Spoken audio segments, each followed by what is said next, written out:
The Comedy MX Entertainment Channel spotlights unique videos found nowhere else. Visit world fairs, see atomic explosions, the golden age of trains, rare comedy features. You can even see the USA in your Chevrolet. It starts with a big capital E that stands for enjoy and never ends. So indulge your passions and binge watch all night.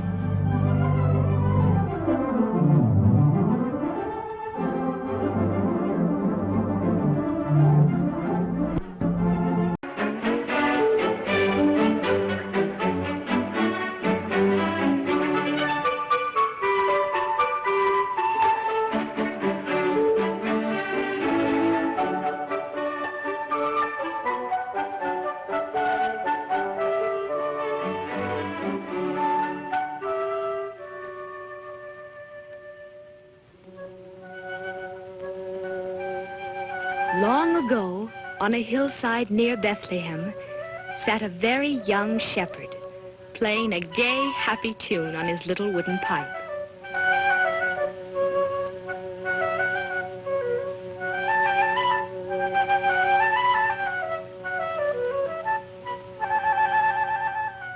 In that year, the Emperor of Rome had ordered all the people to be counted and taxed, each man in his own city. And so the highways were soon filled with travelers, returning to the towns where they had been born. On the road were a carpenter called Joseph and his wife, Mary.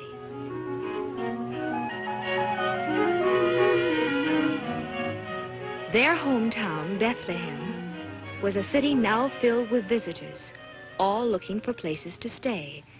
And by twilight, Joseph and Mary were weary of searching.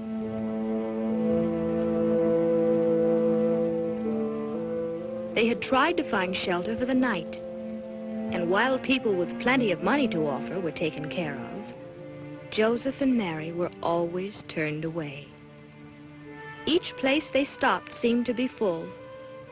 Again and again they were disappointed and had to move on.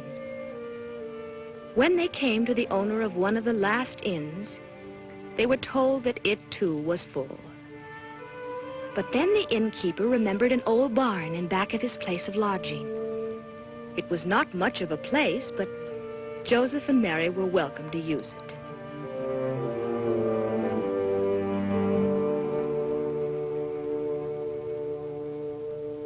This was where they would stay for the night. And in this old, dingy stable, the animals made room for the unexpected guests. As Joseph made Mary comfortable and the weary tourists took their rest, night settled over Bethlehem.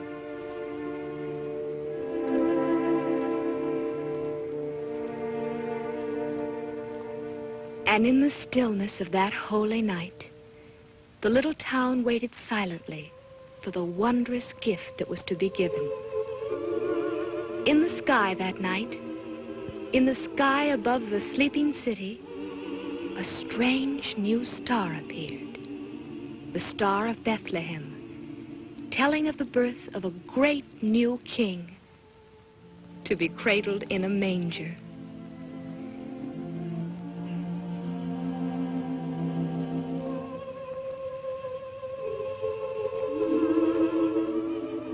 And so it was that Christ the Savior was born in Bethlehem on that silent night so long ago.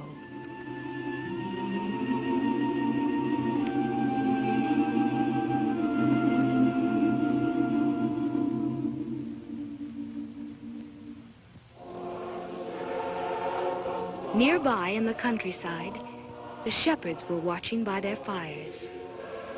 Then, with the star, appeared a light, bright with the glory of angels, angels who sang to them of the birth of a king in a manger in Bethlehem.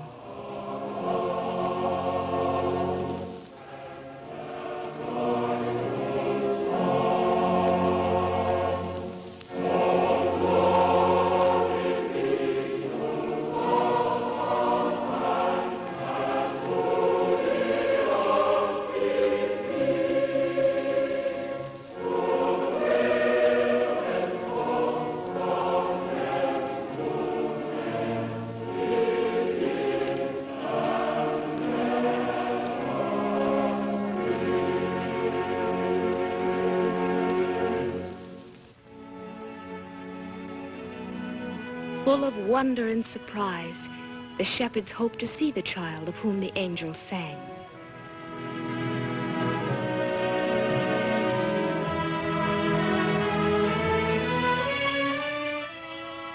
They gathered their sheep together and started toward the town. From the hilltop they could see the star, and beneath it they knew they would find the stable whose manger held the heavenly King. On they came, and the first to arrive was the very young shepherd playing his pipe. As he saw the baby with Mary and Joseph, he came close to the manger. Before the holy child, the shepherds all knelt and offered to him the beloved pipe, a sheepskin cap, and a little lamb.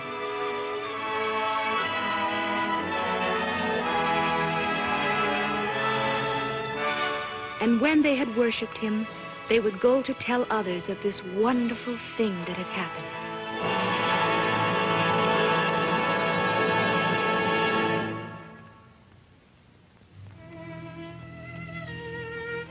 Far to the east, there were others who saw the star.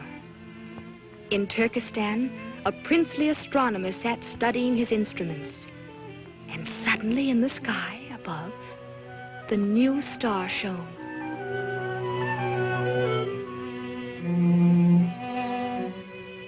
In India, a king watched from the balcony of his marble-columned palace as the star grew larger and larger.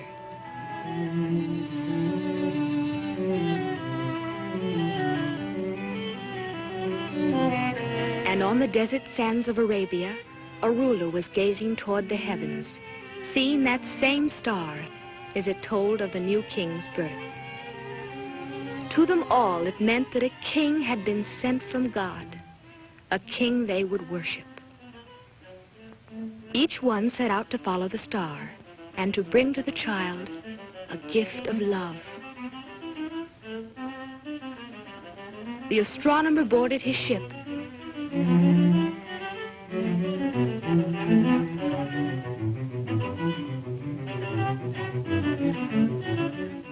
and sailed over the waves toward the guiding star. The Indian ruler, on an elephant, moved toward the mountains as the star went before him.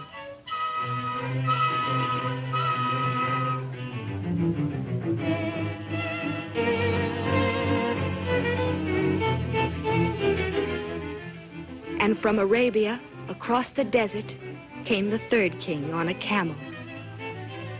It was a long journey and a hard one for all of them. But as they followed the star, each came nearer to the land of Israel, where Herod ruled.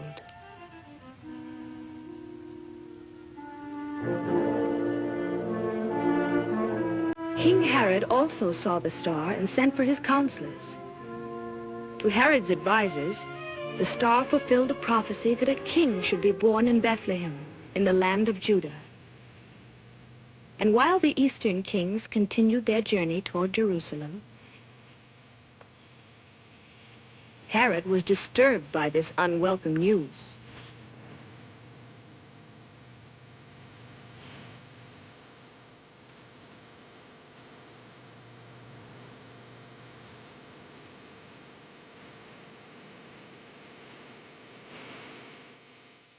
Thinking surely that King Herod could direct them to the newborn child, the wise men came to his palace to seek his advice.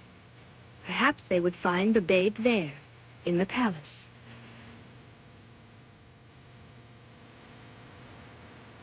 Herod sent them to Bethlehem, saying, "When you have found the child, tell me that I may worship him also." Of course, the wicked Herod had other plans, for he was jealous of the child king.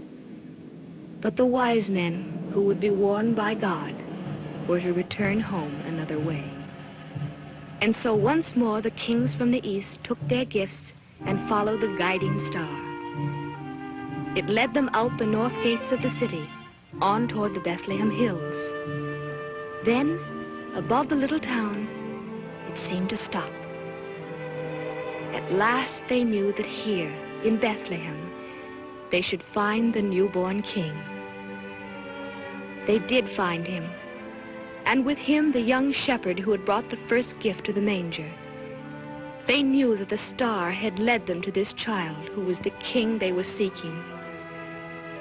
The wise men went into the Holy Family and offered their gifts to the infant Jesus. Filled with awe and wonder, they knelt before him and put at his feet a crown of gold,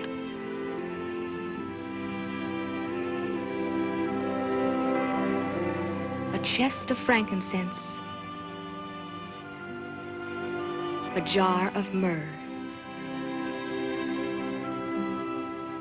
And they worshipped him, the child of the line of David, the Son of God, the King to be called Emmanuel.